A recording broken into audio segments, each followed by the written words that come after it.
lesser we strike, the more emboldened. A poison on the vine. Welcome to Simple Questions Podcast. This is your host, Dylan Carnahan. You're listening to Boots on the Ground by Chris Hudson. Chris Hudson is a Kansas City native, classical guitarist, musician, composer, multi-instrumentalist, singer-songwriter, teacher, and visual artist. He's also a founding member of two bands, Goalie Washer and the Barred Owls. The question for this episode is, how do you negotiate? You will learn in this episode how to mentally approach a negotiation, effective negotiation techniques, and when to walk away from a negotiation. Our guest is a former police detective that handled hostage negotiations and investigated adult sex crimes, is the author of 2 books, Keeping You and Your Family Safe in Today's Hectic World, and Why Aren't We Shaming Offenders Instead of Blaming Victims? Lastly, is a negotiation instructor with the Black Swan Group, which solves business communication problems with hostage negotiation strategies. I introduce to you Sandy Hein. This podcast episode is all about negotiation. And in thinking back in time, one of the first negotiations that I encountered was the infamous approaching my parents to see if I could spend the night at Harrison's or if Harrison could come over to spend the night. That's kind of the first negotiation. I just remember when do you ask them? You got to time it right. How are you going to pitch it? Things of that nature. And I didn't really think of it as a negotiation. It was just kind of like a ploy to get what you wanted, if you will. And it wasn't until later in life I kind of understood the more formal concept of negotiation. And that kind of took frame for me when I read the book Never Split the Difference by Chris Voss. Yes. And at the time, Sandy, I was working at a brewery and I was working behind the bar as a beer tender. And I read this book and I was like, I'm in here with a high volume of social interactions. Yeah. And so I remember I typically am a little selfish and I just self-indulge in conversations. So I had a gentleman, he walked in and he had, neon orange shirt. He had dirt on it, kind of paint and stuff. And he sat down at this craft brewery, Red Crow Brewing Company, and we brew everything in-house. So he walks in, takes a seat, and he asks, do you have Coors Light? I go, no, we don't. And then he goes, do you have Bud Light? I go, no, we don't. And then I launch into my spiel that I prepared 100 times. I go, you'll see all the beers we brew in-house right there. The brewery's just right over there. And then he, said, I say our Kansas Lauder Loretta is the closest thing we have to Bud Light. He said, I'll take one of those. So I pour one up, plop it down right in front of him. And then he goes, you look really young. Are you in college? And I go, yeah, I am. And he goes, well, I was too stupid for that. And immediately my first thought is this is awkward. And the second thing is okay. So because of reading this, I said, well, what makes you think that? Which I normally wouldn't say. I normally just walk away. So he gets this conversation. He talks about how he's a forklift driver and he makes, $60,000 a year. He's telling me all these things. And I'm like, I'm in college working at a craft brewery and you make more money than I do. It's what, some of that effect. Anyway, we have this conversation and he leaves me, it's a $6.25 for a beer. And he leaves me a $4 tip. I said, well, maybe this negotiation stuff does work. And, exactly. So reading this book and I become familiarized with the Black Swan Group, which is obviously what you're a part of. So my whole journey of negotiation is rather informal, kind of retrospective, thinking back on things and then reading content and continuing your learning. So Sandy, can you tell us about your background and how you became interested in negotiation? Well, I started in law enforcement, came out of college and went straight into the police academy. And learned very early on that as a woman in law enforcement back in 1989, I kind of had to be really good at a few different skills. So, learning to listen was paramount, which is very key in the Black Swan method. So, can't listen, you can't react, you have to pay attention. So, I took to kind of listening more than I was talking, and it went to my benefit.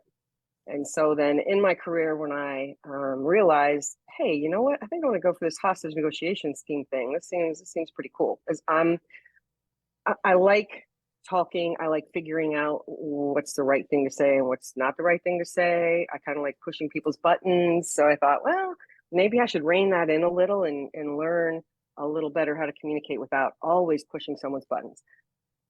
So I had taken a hostage negotiations course. We have to do training every year. We have to do so many different hours of training. So I chose that one because I thought that's cool. And I don't want to do the same old classes I keep doing, right? So I took this hostage negotiations class and I learned a lot, but it wasn't a class that really taught me so much as it was showed me a lot of things that happened in the hostage negotiations world, which, when you see that, you go, oh, cool, that's what I want to do. So I put in for the team and then I went through the real training for the course. And I thought, holy cow, I can't believe people in general don't use these techniques in their everyday lives, because it's a game changer. It's a game changer when you learn how to talk to somebody and ask them the right questions or give them the right subtle push in the right direction to get them to basically do what you want them to do. And we have different personality types in negotiation. I'm what they call an assertive, which people usually don't peg me that way because I'm friendly, because they think assertives are not friendly, but we're friendly. But we're also kind of in your face, and we just kind of go unfiltered and say whatever comes to our mind. And so I came to look at this as sort of mental gymnastics and keeping my mind sharp and learning new ways to use the skills. And through doing that, I kind of got involved with Derek, who was my team commander, and he also was with the Black Swan Group. And he was friends with Chris, and they were working together. And he said, I think you'd be good for this. I think you have the right mind for this. Come over here and try this with us. And I said, absolutely. Best decision I ever made was to go to work for the Black Swan Group, because I feel like I'm in my element. I feel like I finally found a home. Not that I didn't enjoy law enforcement, but using these skills now is a way of life. So you go throughout your career and then you really, yeah, I think there's definitely something to be said, as far as influencing behavior. It's Yes. it's intangible, right? Yeah. It's a little intangible. And so like you're saying, having the ability to, influence it and say those things that unlock new bits of information, or you Yes. can read information off people and elicit responses. It's very enjoyable. And it sounds like you Mhm. found an environment that wanted to cultivate that skill set. Yes, absolutely. And as a hostage negotiator, I guess the difference from then to now is, when you're negotiating a scene, you're negotiating with a hostage taker or a lone barricaded subject. Um, you feel like it's a lot more high stake. You feel like if something goes wrong, is it going to be my fault because I said the wrong thing? I did the wrong thing. And so you put a lot of pressure on yourself. I have found that I had to look at that a certain way when I was at the police department. I had to look at it as my job, and I'm influencing and I'm doing the things that I'm supposed to be doing, and trying to kind of stay out of it personally, which is the better way to do it. I mean, we call it tactical empathy because it's very calibrated. It doesn't mean we like the person, doesn't mean we agree with them. It doesn't mean anything positive off the bat. I mean, very few people that I dealt with in law enforcement that I had to use these skills on did I ever want to be friends with afterwards. I mean, nature of the beast, but we're not dealing with the best of society when you're in law enforcement. So you have to learn how to use empathy to demonstrate understanding to that other side. People mistake it for sympathy all the time. You don't sympathize with people. When you sympathize with people, you're feeling what they feel. That just causes PTSD. So, we don't need to go there. We just go with empathy, where we are understanding their world so well that we could describe it to them and have them give us the famous, that's right. Can you, So, that's extremely powerful, because Mhm. if you don't have that framework for understanding everything else, what you're doing, but you don't understand it, right? So Right. I want to kind of dive into that a little bit, and especially Perfect. for someone uninitiated, so uh, like you said, you're not talking to the most friendly, savory individuals, as a detective or hostage negotiator. So, Right. and even, in the boardroom, you're having to talk to people that you don't necessarily like. So, how do you mentally approach someone who thinks differently than you and you maybe not even like? Yeah, it's a mindset thing. So you have to have the right mindset when you go into the conversation. So one of the things we tell people all the time is stay curious and don't judge. And if you go in, you're curious about why the other side is doing what they're doing, what makes them think the way they think. And if you look at that kind of as a puzzle to solve, then you can kind of push them in the direction that you want them to go, or where you feel they need to go, to kind of let whatever they're holding on to off their chest. So reading the room is what we always say. Um, Listening with your eyes. It's hard to do as a hostage negotiator because we weren't face to face. We couldn't be face to face. So what we had to do was more listen with our ears to things happening in the background. Like if I'm doing, because this is audio, so what you hear that in the background. What am I doing? I'm nervously tapping a pen on the table, like, "Arr." And so you get something from that. Or if you hear someone go, oh, okay, something just happened there. I need to pay attention to that. So you key in on every little thing that you hear. When you're across from somebody and you can see their face, you key in on everything their face is doing. And yeah, exactly. I know no one else can see, but you just gave me some, Grimacing, yes, furrowing the brow, yes. maybe And a glance. exactly. And you take those dynamics and you use them to push the conversation forward. If I say something and you give me a look of confusion, I'm going to say, it seemed like something I just said confused you somehow. And then you're going to explain to me how it confused you. And then I'm going to know where to go, the right direction to take to make it make sense for you. So a lot of it is just looking at the dynamics in front of you and not being afraid to call them out. Yeah, that's a big component. Much as you said, there are some times that people will read the room, but they won't say anything. And that's the whole thing, because tactile empathy, the calibrated application of emotional intelligence, is all about vocalizing what you feel using your intuition. So you take your intuition and you vocalize it. And the problem is everybody has intuition and they feel things that are going on, but they never vocalize them. And if they would learn to pay attention to that gut feeling that they have, or that hair raising up on the back of their neck, and put the words out there, that's how you're going to get, that's how you're going to get an in-depth conversation, and you're going to get a ton of information. And getting through that, though, is dealing with the fear of being wrong, because fear is probably our dominating behavior. It's the dominating emotion, because fear guides everyone. You're guided by your fear. Some people say you're guided by love. No, you're not. You're guided by the fear of not finding love or losing love. So it's fear. It's always fear. And if you have a fear of saying things to other people because you think you're saying something wrong, you're going to hold back. And when you hold back, you lose a lot. So the thing that we try to teach people when we do training for the Black Swan Group is, don't be afraid to take whatever your gut instinct is telling you and put that out there. If you're wrong, it doesn't matter. They'll correct you, because one of our laws of negotiation gravity says the urge to correct is irresistible. And that's true. If you say something to someone, if you read that dynamic and you get it wrong, they're going to say, no, it's not that exactly, it's this. As long as you don't get defensive when they correct you and you just take it as new information, you're in good shape. So you have to kind of moderate your behavior and stay curious about what's going on the other side.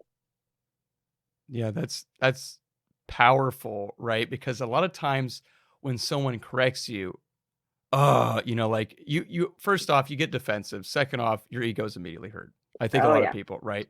You're Oh, yeah. messing with my value proposition, like, Yeah. and so I think you're saying it goes back to maintaining some level of dissonance and Yes. objectivity of saying, hey, collaborate towards whatever the goal is. And in order to do that, I need to, have some self-awareness and maintain my emotional state. Mm-hmm. and we're going to get some good information. Oh, you correct me, instead of being upset, I should be thankful. Like, oh, well, now I know what you think, or now I know another piece of Exactly. information. Exactly. So you stay curious, don't get defensive, and understand that you actually learn more from making mistakes than you do from getting things right all the time. So when you're out there trying the skills, if you just throw caution to the wind and just use them whenever you can, that's how you're going to learn the most, because they're going to land or they're not going to land. And if they don't land, it's okay, because they're very forgiving, and the person will correct you, and you'll just back off a second and you'll try it again with new information. Hmm. I want to take a step back. And when Okay. we look at the concept of negotiation, Mhm. what are the main components of a Mhm. negotiation? How is there's a beginning and end, I would assume. But what takes place in the middle? We're just very empathetic. How does that work? Oh, it's funny that you say that, because that's probably the question we get more than any other. Is, I know I have to do a negotiation, and I know what I'm supposed to be going for, so I put a good label out there, and then I don't know where to go from there. Where do I go from there? Um, it does confuse people. So first of all, people don't know they're in a negotiation half the time, and the most dangerous negotiation is the one that you don't know you're in. So if you just kind of, this probably isn't 100% accurate, but my feeling is, if you always assume you're in some kind of a negotiation, you'll be better off. And if you always take the stance of trying to figure out what's going on in the mind of the other side, you'll always be better off. If you talk less and they talk more, you'll always be better off. So as far as when you go into a negotiation, if you want or need anything, or if the person you're talking to wants or needs anything, you're actually in a negotiation. Could be really, really small, could be really, really huge. My favorite story is the one with the website and the Starbucks. People say, share your secrets with us. And someone from Starbucks sent a cup in with a note attached to it that said, I give decaf to people who are mean to me. And that's when we say, the scariest negotiation is the one you don't know you're in. And if you think that you have a high tolerance for caffeine, it's just because you're being a jerk when you go to order your coffee in the morning and you're getting decaf. So just understand that, can you negotiate at Starbucks? You can't negotiate price at Starbucks. And even that is iffy, because say you want an extra pump of something and you're nice, so they just give it to you for free. So in a way, can you negotiate price? Possibly. But what you're doing is you're negotiating by not being mean to your barista. Now, people like to do business with people they like. People like to deal with people who are friendly. So if you're friendly, you're going to get that coffee like you want it. If you're not, you're going to get decaf. So it's always being mindful of where you are in the conversation and what's going on in the head of the person on the other side, because there's certain sequencing that you do. And when we do work with coaching clients who have a big negotiation coming up, we work on what we call sequencing. This is how you start out. Then you go to this, then you go to this, then you go to this. And then the next thing we tell them is, best laid battle plans never survive first contact with the enemy. So all that stuff that we just told you, you might as well just rip that crap up and throw it in the air and grab a piece, and that's where you'll start, because it's never going to go the way you plan. And part of being successful is knowing that and being able to roll with the punches when it happens. That's part of preparation. So I know I've given you a lot, and I kind of see your head going, oh God, what? Because it's a No, lot of information. no. That's the concept that your plan isn't always going to work. Oh yeah. It really highlights the need for your decision making to be very good, because you're going to be in the moment and you're going to react, and you're Yep. going to have to know how to handle that. And that highlights, how important it is to have that mindset of empathy, because, Yes. and also, as you mentioned, you're saying, hey, let's not default to, a negotiation is when I'm in a boardroom. No, let's default to, this is a negotiation. Anything else that indicates otherwise, then it's not, right? Right. Right. So I want to hit on, because there's going to be some people that are going to be here and be like, Sandy, negotiation. I don't know. I'm looking at YouTube. I'm tired. I don't even know what a negotiation is. So like, I want to get into so what are some examples of negotiations that an average person engages in? I know we mentioned Starbucks, and that was an Yeah. excellent one. Yeah. So a lot of people that I coach these days are finding the negotiations that they have with people in their own family or household are the most prominent in their lives. And in fact, a blog post just came out on our website today that I wrote about using our skills to deal with personal relationships. So, that's one that people can check out if they want to understand how these can work for you in your day-to-day life. And I have more people come up and ask me when I go to a training about, how do I handle my kids? How do I handle my kids? I don't know how to get through to my kids.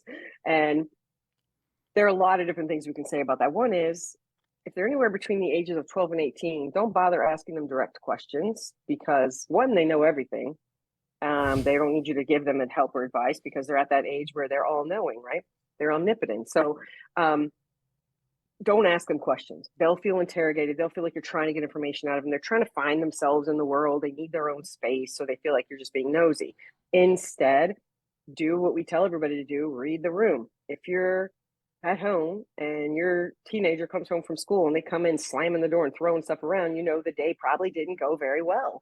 So that you can just say, well, seems like you may have a tough day. And they'll say, yeah, and then they'll go on about it, because you didn't ask them a question. There's no question buzzword, no who, what, when, where, how, why. There's just, seems like you had a rough day. And then they'll go off and talk to you about it. And it's funny, because does this stuff work 100% of the time? No, it doesn't. 94% success rate in law enforcement. So 6% of the time, we had to call the snipers in to take care of the situation, because 6% of the time, we weren't going to get anywhere with the person inside. So when you're talking to your teenager, roughly 94% of the time, you might get a good response. 6% of the time, they're just going to walk away from you. It's not 100%, but you can't let that discourage you. You try it a few times, and then you let it go if they don't want to answer you. And so then the next day they come in, they're in a better mood. It seems like today was a better day. And then they'll say, yeah, and then they'll start talking. They might go back and talk about the day before at that point, because they won't feel threatened by it then. I've had several coaching clients tell me that it changed their relationship, especially with their teenagers, that now they can't get them to shut up, because now they're no longer using questions. They're labeling them non-judgmentally and just staying curious, and the kids are talking like crazy. And it's the same with spouses. The thing about spouses is, though, I'll work with a coaching client, and then the next time we have a session, they'll come back to me and they'll say, yeah, I started doing that, and my significant other said, knock that crap off. I know what you're doing. I said, so what was your response there? Oh, well, I just stopped doing it. I said, well, that's not the way to handle that. You just say, yeah, you know what? I'm trying this new thing. I'm trying to learn better to communicate. I want to listen to you more. I want us to be able to communicate better. I said, then you tell them exactly what you're doing. These are the skills I'm using. And will you help me? Let's practice together. I've had more married couples say I saved their marriage just from that than I can even think about right now. It's just, people don't know how to talk to each other. And so when you give them these magical things to say, they're like, wow, okay, that makes a huge difference. But dealing with people in your everyday lives. Now, I talked about negotiations at the police department being high stakes, but when you're someone who is having issues with a kid in the house, that's a high stakes negotiation. You don't want that to go badly. So, it's a little, unsettling to realize I don't have good communication, with my son or daughter. So how do I fix this? And there's an element of fear that comes in. So what happens is the fear of doing what we're trying to tell you to do to change keeps you from doing it, because you feel awkward. It feels ridiculous. It's not normal. And so you back off of it. You go back to your old habits, and you don't understand why nothing's changing. It's because you didn't do what I said earlier and kind of throw caution to the wind and just throw it out there and see if it works. It's like, you make spaghetti. You want to see if the noodles are done? You take a couple noodles, you throw them against the wall. If they stick, it's ready. Yeah. It's just trial and error. It's just the way it is. It sounds like, it looks like you've mentioned labeling quite a few times in that. Yes. What does that mean to someone that doesn't know? Yeah. What does that mean to someone that doesn't know? So this thing you just told me to do, can you tell me what it is? Sure. It is, labeling is basically a verbal observation of what's going on with the other side. So you're kind of reading what's going on with them, and then you're just putting it out there. So if they look angry, seems like something's got you a little frustrated, and you can change whether or not you're asking a question or making a statement by your inflection, voice inflection. I can ask you a question without using a question buzzword by using a label with an upward inflection. Seems like something I just said confused you. Like, that's a prompt in your brain that I want information from you. So I give you that upward inflection. It's not a question, but your brain responds to it as if it is a question because of that upward inflection. So, that's the best way to do it, is look and then make a verbal observation about what you see, hear, feel on the other side. Well And if said. you're wrong, it's okay. If you're wrong, it's okay. They'll just tell you, no. What's funny is you'll tell somebody, wow, it seems like you're angry. Like, I'm not angry, I'm frustrated. And you go, okay. 6 in one, half dozen in the other, frustrated, angry, whatever you want it to be, you can have that. Well, seems like something has you very frustrated, and then they tell you about it. So, Yeah. I the other thing is going based upon kind of these scenarios. One of the things that I've always thought is the other person gives you everything you need. Yep. Whether that be the correction, oh, I mislabeled, I misspoke, the correction, you need that information. Whether Yep. that be, your son or daughter, rushing down to get dinner and they look disheveled and upset. You've seen, they gave you all the information you need. And much Yep. as you're saying, labeling is a good technique to really have a conversation about that. Yes.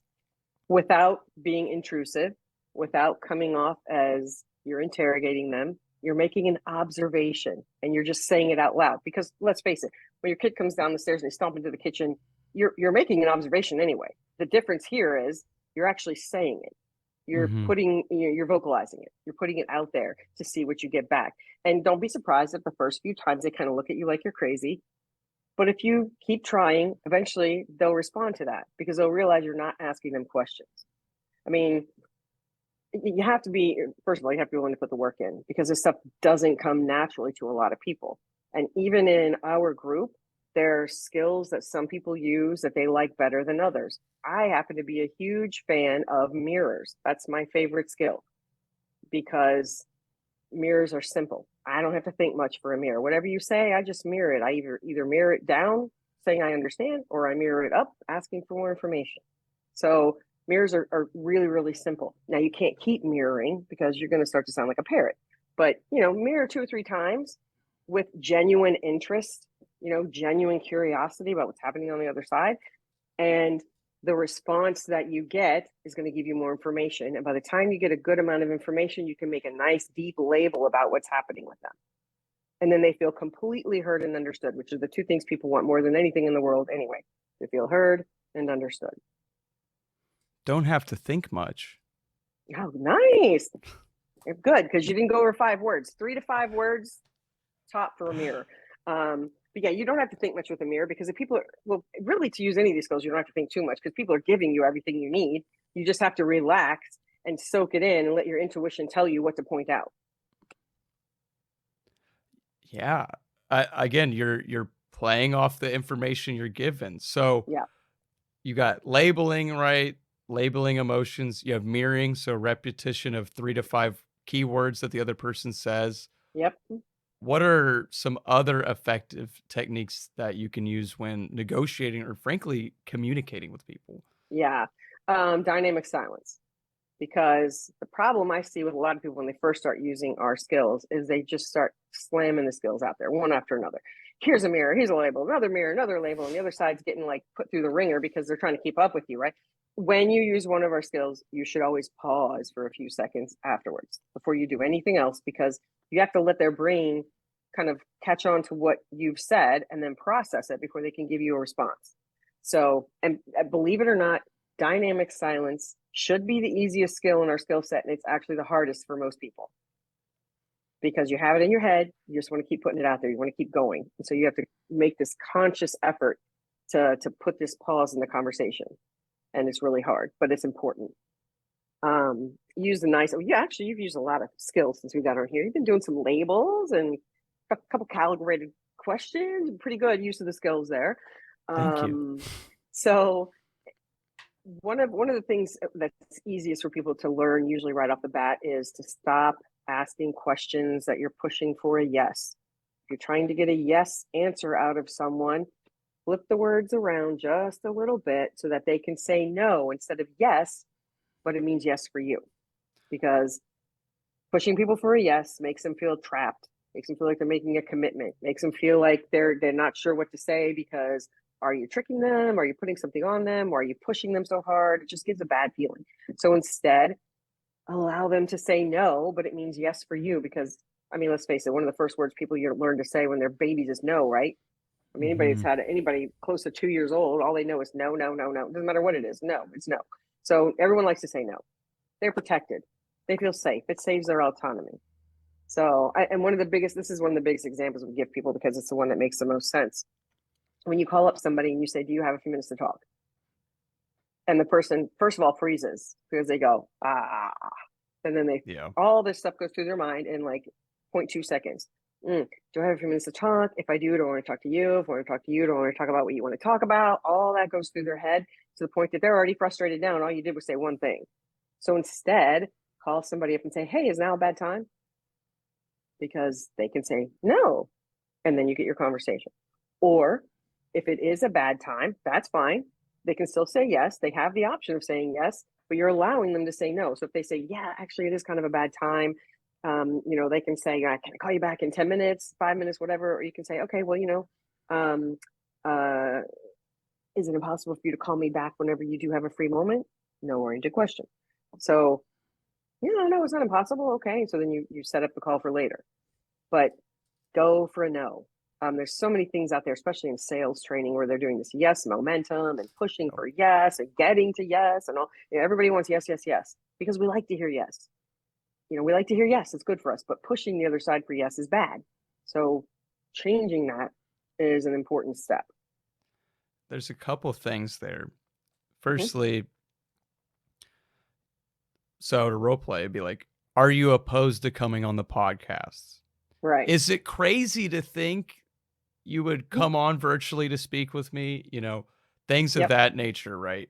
Far easier, no. Much as you're saying, when you have to affirm things, there's more weight to it emotionally for whatever reason. Absolutely. It feels more like commitment. It feels like you're committing yourself to something. Some people feel trapped by yes. And there are a lot of sales companies who teach what we call yes tie downs. They try to beat you up with yes, so that they feel like when you get to the end of the call and they've made you say yes 15 times to different things that mean nothing, and then they're going to hit you with the big one, and they hope you say yes, because your brain is going to keep saying yes. I mean, that's just ridiculous. It's not how it works, for one thing, but it's awful to push people for yes. It is. I also, this side note, the like compliment sandwich where you like say something positive, then you have the criticism. It's like you're just slipping in the critique. It's a bad sandwich from the beginning. Yep. You're like, oh, you did really good about this. Anyway, that was really bad. But anyway, it's really good. It's like you're sliding it in there. And I think when trying to, it's like checkbox approach, right? I'm looking for that yes. Or, and so what are some of the problems when you hear a yes? Not every yes is the same. Right. At the Black Swan Group, we have no faith in yes. We have no faith in yes. It doesn't always mean yes, for one thing, because people sometimes will say yes just to make you, go away and shut up and leave them alone. They'll say yes. And that's not what we call a real agreement. That's not a real agreement to anything. So the problem with some people is they go to this negotiation, they get the people on the other side saying, yeah, that sounds good. That sounds good. And they think, oh, great, we have an agreement. No, you didn't. They just said, whatever you just said sounded good. That wasn't an agreement. You didn't test it. So if you're thinking you have an agreement from someone, you need to find out how, because how is the next step. If you don't get a yes plus a how, it's not a real yes, because how is about implementation. So just because someone tells you, yeah, that sounds good. Yeah, we can do that. And then they walk away and you think you have a deal, and 3 months later you understand why you haven't heard from them. It's because it wasn't a real yes. They never intended to go with you. They said yes to make you go away. So instead, when they say, yeah, that sounds good, I think we can do that, you can say, okay, so if we can get this drawn up for you and send the contract over next week, what would next steps look like? And then they'll tell you, and then you can say, okay, so if we don't hear from this person by next Friday, how should we proceed? In other words, when you don't do the first step of what you're telling us you're going to do, what do we do to get back on track?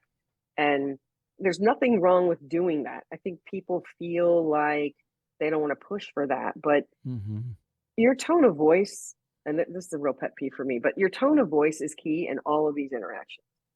because if your tone of voice is good and you're using the skills, you can almost say anything to anybody, especially if you use what we call an accusations audit first, because it prepares their brain to hear whatever it is you're going to say that they might not want to hear, and it opens up their mind. So, and you did a nice audit on me at the beginning. I don't know if you did it on purpose or not, but actually before we started recording, I think when you said, you're going to think I this did. is whatever. Yeah. I tried to show off. Yeah. You're gonna think I'm Good. crazy. You're gonna think Yeah. this is ridiculous. So Yep. let's dive in that. So an accusations audit would be a compilation of things that the other person might say to Negative. disagree with what negatively. Yeah. Right. So, I mean, technically an accusations audit is a preemptive label, and it's preemptively labeling the negative. So, and it's the first step when we talk about sequencing and you're going into a negotiation or difficult conversation. The first step is to come up with a list of all the negative thoughts the other side has about you before you even go into the conversation. So, when you're talking earlier about, trying to go to your parents and come up with a way to say, hey, can this person come over? You would come up with audits for that. And you're going to think it's crazy. You're going to wonder why I want to bring someone else into the house. You're going to think that we're going to keep you up all night making noise. I mean, all these negative things they could be thinking about the fact that you want this friend to come over. And then you pause as they all sink in. And then you say, would it be okay if Harrison spent the night? And that's, and you've set them up, because accusations audits, preemptively calling out that negative, does a lot of different things for the other side. First of all, it prepares them to hear whatever you're going to say. It allows them to gear up and get ready for whatever's going to be happening. And what kind of works in your favor when you're the one doing the audits is it sends them the worst case scenario. So, it's hard to make a worst case scenario for you having a friend come to sleep over. But, if you're asking for an upgrade on your hotel room, this is a Black Swan contest, by the way. I don't usually play because I'm usually one of the last ones to get wherever we're going because I'm not a morning person. So by the time I get there, 5 other people have already gotten suite upgrades, so I don't even try. But when you get to a hotel and you want to try for an upgrade, you walk up and you give them accusations audits. You're going to think I'm just another needy customer. You're going to feel like I'm one of those people just thinks I can come in here and get whatever I want. And then you pause, how much of a bad situation would I put you in if I asked you to consider giving me an upgrade? By the time you've used those first 2 audits, they're going, oh no, what's happening? Why am I going to be mad at you? What am I thinking? What's this person going to need? Oh my gosh, and they're going to worst case scenario. They're going to ask me for this, or they're going to ask me, whatever. And then when you say what it is that you actually want, they feel so relieved because they went to worst case scenario, which means whatever you're asking them is not going to be that bad. And by the time you tell them what you want, they're so relieved that they pretty much give it to you because they feel like, I don't know, I can handle that. That's easy. It's not this over here, which I was afraid it was going to be. So yeah, we can do this. It sets expectations. And it's really, it's probably our most powerful skill. We call it the Jedi mind trick of the Black Swan method, because you're literally getting into the mind of the person on the other side, and you're dialing up their expectations or dialing down their expectations, whatever you need to do. And it's kind of setting that level for you. And it's getting rid of that negative right off the bat, because if you leave negative emotions in play, they're going to muck up everything. It's like not pointing out the elephant in the room because everyone doesn't want to be the one to point it out. And then what's the elephant doing the whole time you're sitting there having a conversation when you're both avoiding it? It's trampling all over everything. And it's clouding the minds of both sides because you can't let go of that elephant, which means whatever conversation you're having is not really going anywhere positive. So better to point out the elephant. Yeah. And that accusations audit, you're priming the other person, right? You're bringing up kind of this whole topic. You're bringing up the elephant, and you're setting that anchor. There's a lot of loss, right? It's scary. Yeah. Oh my gosh. Exactly. And it makes it even better with dynamic silence. Yes. Because now they're thinking, right? Oh yeah. It's more than just what you said. It's what they're interpreting from that, right? Yeah. And your pause to let it land. Mm-hmm. Yeah.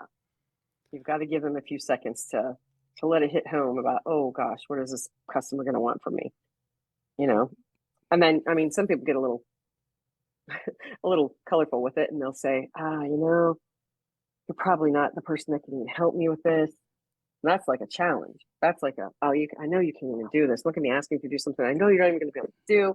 And then, when you say what you want, they go, oh, I can do that. Like, you told me I could do that. I can do that. Yeah. So it's like, it's just the way you set those expectations. Yeah. There's a lot of things we could talk about, Sandy. I'm trying to think about. I will just briefly say, I know one of the techniques that the Black Swan Group talks about is the not using why. And I will also proudly state that on all 24 episodes of the Simple Questions podcast, we have not asked one why question. It's too accusatory. There you go. So that's something also, right? So why questions, it's accusatory, it's off-putting. Honestly, people feel like they have to justify their existence. They have to defend themselves, and you don't want a person coming at you from a position of defense, because that's not going to get you anywhere. You just built a negative wall right in front of you. Mm-hmm. And to the listeners that say, Sandy, Dylan, but your why is so important. Your why is so important. Why you do things. I would just ask you, why do you think that?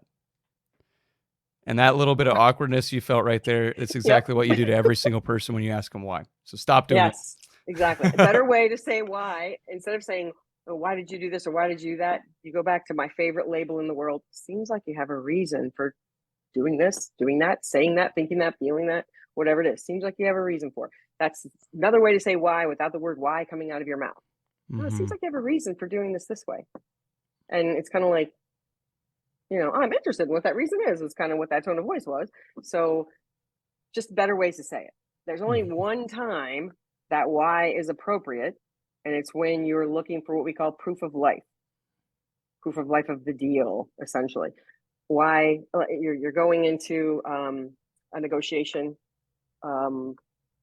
I don't even know what kind of negotiation I'm thinking about here, but any negotiation, and say you work for a software company and you're trying to get someone to use your software company to create some certain algorithm that you need for your product. So the software company goes in, why us? Why would you choose to talk to us about doing this for you?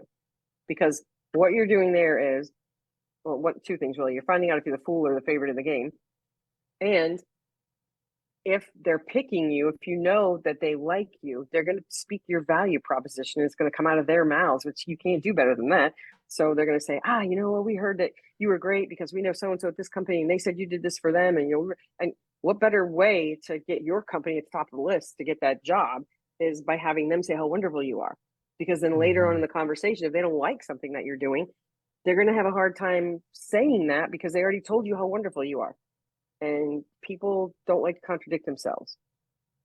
They like to be consistent in thought and action. So if they start contradicting themselves, they feel icky about it. So if they can give you the value proposition, you're probably the favorite in the game, meaning that the business is probably going to go to you. If they can't answer that why us question, you're probably the fool in the game and you should cut your losses, because the only thing worse than not getting a deal is taking a really, really long time to not get a deal. Yeah, running up your balance sheet, time, energy, money. Yep. That's a great exception, right? Challenging the other side with a why to see, where you stand, right? Yeah. Interesting. And sometimes usually actually, they will not really know what to say if you're not their first choice, because a lot of times, let's face it, you're the one they're getting an estimate from, so they can go somewhere else and use your estimate to get a better price. Yeah. So if you're in that situation, the best way to test it is that proof of life. Why us? Why are you choosing to look at a proposal from us? And then they'll answer you, and sometimes they'll answer you in a way that, because we're looking at a lot of different people and we wonder this and wonder that. They're not talking about you in the effort moving forward. Then you're probably not the favorite. Mm-hmm.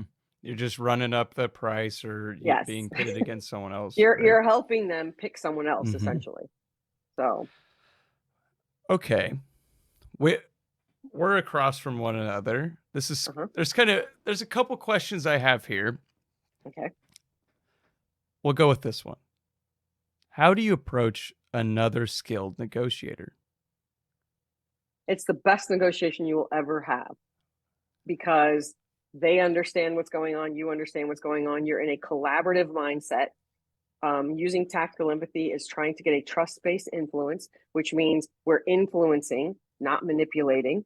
So, and people say that all the time. It seems like what you're doing is manipulating people. Well, the difference between manipulation and influence is intent. So if your intent is to go in there and manipulate someone, then yes, you're manipulating someone. But if your intent is to get a good trust-based influence, then, you know, if you have someone else on the other side that's also Black Swan trained, you're going to have the easiest, best, most collaborative negotiation of your life, because you're both looking to do the right thing for both sides. You're both looking to get that trust-based influence. You're both looking to totally listen and hear about what the other side has to say. You're staying curious, you're not being judgmental, and you'll come to a deal or resolution that much more quickly. You're highlighting, hey, you're going to be able to communicate, Yeah.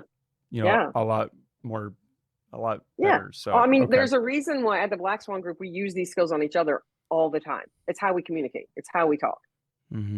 Because, well, mostly because a lot of times when we hire a new employee, you know, we want them to be versed in the skills. We want them to get used to using it. So we use it all the time in our meetings and with each other and when we're at live events, because it demonstrates for people how it can work. And yes, we all know the skills. We pretty much put them out there. So if we're using them with each other, there's no fear in using them with another company that's been Black Swan trained. Another question, more of, you know, nuanced thing, and something that does come up, especially, you know, people doubt themselves, and sometimes you don't know quite what to do in a situation. So when do you walk away from a negotiation? There's red flags. There's things you can look for. Like we talked about before, they don't want to give you your value proposition. If they're not specifically looking for things that you can offer, or they want you to give them this, you know, proposal, work on this proposal. And you can look at the history of a company and you can see if they're looking for a new software company to do stuff for them, who have they been dealing with for the past 10 years? And now all of a sudden they're coming to you.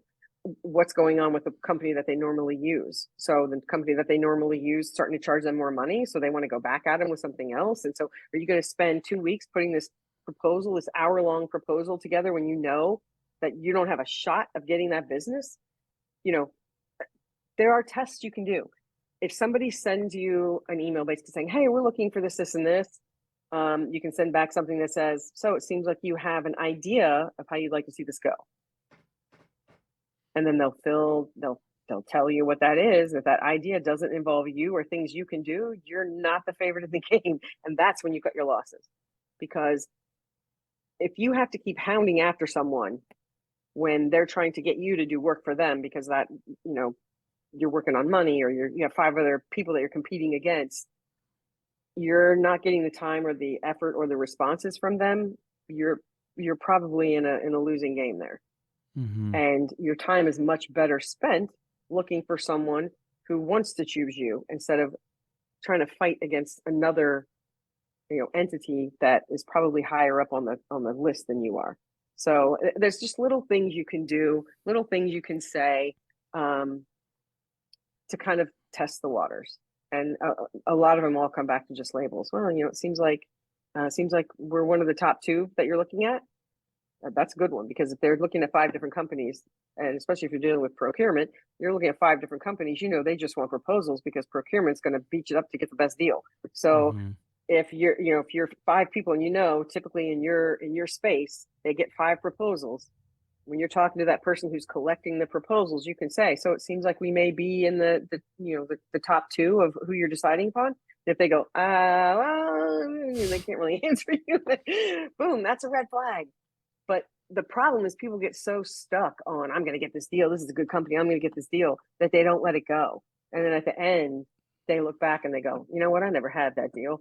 You just have to be more aware and stay curious about what's happening on the other side to keep yourself from going through all that trouble and that hassle when you don't have a shot. If it looks like a duck, sounds like a duck, you know, it's probably a duck, right? Yep. And Exactly. it seems like, it seems like you have to have self-confidence to walk away from a negotiation. It's self-confidence, yes, but it's also what's the word I'm looking for? It's also people sometimes it's part of your pride. You have to put that aside and put your ego aside. And because a lot of companies that I've worked with now in doing this training, I see people who want to hold on to that because it's a great deal. If I got that company, it would make me look so good. Okay, well, you're taking 6 months to try and get a company that you don't have a snowball's chance in very hot place of getting, when the 4 other people that you're trying to look better than have now given up on those, and they've gotten 3 other pieces of business apiece now, while you're still concentrating on that one over there because your pride and your ego says, I need that one because it's going to make me look really good. You have to let that go. And Yeah. some people can't do that. Yeah. It's hard. Right. And I think you also have kind of that checkbox mentality again. You're like, we're in this deal, we're going towards this. This is the outcome I want. And then you kind of have some confirmation bias. You get the blinders up. You miss the cues. Yeah, you ask the good questions. You avoid the answers that you heard and replace them with what you want to hear. And then opportunity costs. What could you have done while you were doing all that? Right. And it's once again, that's mindset. It's your mindset. Mm-hmm. Something I want to touch on that you alluded to, at the beginning of this conversation, you brought up that you were a assertive type. How does sex, personality impact negotiation? Everyone's not the same. No, everyone's not the same. And it's funny because being the only full-time instructor at the Black Swan Group that is actually female, people feel like I have some magic answers for women. I really don't, except that don't assume that whatever happens in the negotiation is happening because you're female, because it doesn't really matter. Use the skills. Yeah. Everybody can use the skills the same way. I do feel like women are less afraid to throw caution to the wind and try the skills. They're much less afraid to do that. Men, takes them a little longer to warm up to putting something out there because I think their pride and their ego gets in the way a little more often than it does for women. Women are like, oh, heck yeah, I'm going to try that. And they go for it. And it's funny because I've heard Chris and Derek say the same thing. But as far as personality types go, let's see, Chris is assertive and I'm assertive. And Derek is an analyst. And Troy, if you go to the website and you look at these faces, you're going to go, oh my gosh, really? Troy is like, this guy's like 6'5", dark-skinned black male, wears a cowboy hat and cowboy boots all the time. And he is an accommodator, but he is so intimidating. Just stand next to him and you feel intimidated, but he's what we call an accommodator, which is the friendly voice that you should be all the time. Then there's Derek, who's the analyst, who is just like serious, loves Excel spreadsheets, down to, everything has to be T's crossed, I's dotted, and then there's Chris and I are just like, it'll work out. Just go ahead of it. It'll work out. No problem. It'll be all right. And that's how we look at it because we're assertive and we're like, hey, it'll be fine. We'll be good. So it's just, it's funny because everyone says, but I'm a little bit of everything. Well, yeah, so am I. I don't hate Excel spreadsheets. I'd rather not look at them, but if I have to, I will. And I can be extremely accommodating. I was a teacher for 6 years. You can't be assertive and be a teacher. It doesn't work well. And so your personality type really is just who you are when your back's against the wall. What do you do? I come out swinging, and Derek might come out with facts and logic. And Troy is going to say, whoa, hold on. Why are we getting so carried away? And I'm going to be like, no, you didn't do that. So it just, it helps really just know who you are so you know what you need to work on. Because sometimes with me, I go over the top. I get a little high strung. I start talking really fast. And then people kind of go, oh my God, what is up with her? So I have to know that I have the tendency to do that so that I can take a deep breath and calm myself down and go back to finding my, what Chris calls a late night FM DJ voice instead of my high strung assertive voice. So more about knowing who you are and understanding the person that you have on the other side. You brought up your teaching background. Yeah. I think that's important to take a step back and go, okay, it's your strengths, right? You can emphasize and increase parts of your personality based upon the setting. That does not mean, as you mentioned, when your back's up against the wall, that you're going to act, that teacher's going to come out, right? Right. That doesn't necessarily mean that. It's kind of your largest strength. And and understanding and kind of playing to that, that's where you would see, some improvement or Yes. awareness. Yes. Awareness. Better word. Yeah. Well, Absolutely. Sandy, we've talked about a lot. Yeah. What can We did. There's a lot. We've covered a lot. I'm glad. What can people do to find out more about you and the work you do? Well, our website, blackswanltd.com. There's a lot of, I mean, people laugh. And we've actually had someone at a training ask us, why do you even have these trainings? Because you give so much information away for free. And, how do you get people to come? And Derek and I looked at each other and said, well, you're here. I mean, people still come to the training. I don't know what to tell you, but there's a lot of free Black Swan content out there. So if you go to our website, there's all kinds of ebooks and stuff that you can download. There's The Edge, our newsletter that comes out once a week. And then we have a whole YouTube page that is just packed full of videos. That's the best place to go, because if you have a question about an accusations audit, you can go into the YouTube page, put accusations audit into the search bar, and it'll pull up the videos that deal with accusations audits. And you can hear whoever of us that they have there talking about it. So YouTube page is where I think people get a lot of information, because they have to get a lot of explanation about a lot of the different skills that we use, and just empathy, figuring out what empathy is as a whole. Yeah. Fantastic. And I know also, I'm going to throw this out there, I'll put some additional resources in the show notes for everyone to look at. You also have 2 books that you've written. I do. Those are books from my previous life, but one of them is just a little, kind of like a little handbook, guidebook, that basically what you can do to keep yourself safe, keep your children safe in the crazy world that we have going on today. And then the other one was, I was a sex crimes detective the last almost 12 years, I guess. I was at the police department, and just kind of talks about my journey through that, and best practices with dealing with victims, and the best way to get a suspect prosecuted, and a lot of little other things thrown in there. But that one's called Why Are We Shaming Suspects Instead of Blaming? Yeah, why aren't we shaming suspects instead of blaming victims? And it really just talks about people's views on victim blaming, and why it happens and why it shouldn't, essentially. So yeah, I'm actually working on a new book, though, Dylan. Sandy? I'm working on a book for the Black Swan Group. Okay. And the tentative title for right now is Empathy, the Great Equalizer, Empowering Women to Influence. So it's going to be a book more geared toward women, and basically finding their negotiation feet and being able to succeed using the skills, and being able to influence as a woman, because sometimes people find that difficult. So we're working on that. We don't have a book geared toward women yet, so I'm going to be working on that, and we're hoping for a release next year, I think. So it's coming, though. This is fantastic. We got a sneak peek. I mean, there you go. Sandy, you've given absolute gold. We got like an hour. We got all this great stuff talked about. You gave us all these fantastic resources. I want to thank you so much for sharing your time and knowledge today. It's greatly appreciated. Oh, thanks for having me. Enjoyed it. Boots on the ground, eyes wide open, in the sanctuary town. That wraps up our conversation with Sandy Hein.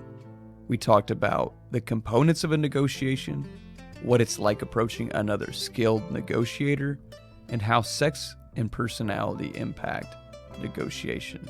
Go to the show notes for this episode to see the resources Sandy mentioned. Do not forget to listen to Boots on the Ground by Chris Hudson on Apple Music or Spotify. And lastly, subscribe to the Simple Questions podcast to get notified when our latest episodes are released. Thank you for listening, and remember to keep asking questions.